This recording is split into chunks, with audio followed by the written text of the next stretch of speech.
Last November, Gultan's father and his 11-year-old son headed out to the local market to sell a cow. They never made it back. Insurgents detonated a car close to a military convoy on the road from Jalalabad to Pakistan.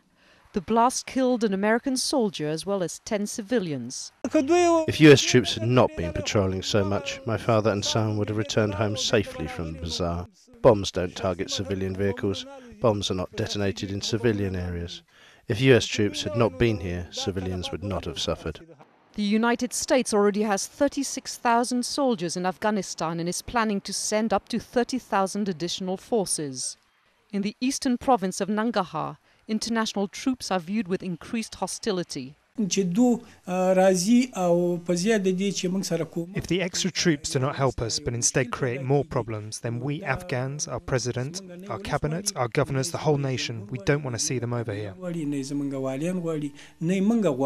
There are few reliable statistics on civilian casualties last year, ranging from hundreds to thousands. Malek Hajiliwanai lost a leg fighting Soviet forces in the 80s.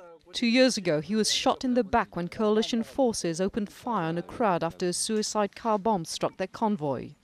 His 96-year-old father and his nephew were among the 8 civilians shot dead in the attack. Coalition forces are trying to minimize civilian casualties, but the toll keeps on mounting. Because of the behaviors, this callous behavior from the insurgents, it is sometimes very difficult to avoid civilian casualties. More and more civilians are caught up in this bitter conflict, and many of them are now turning against foreign forces.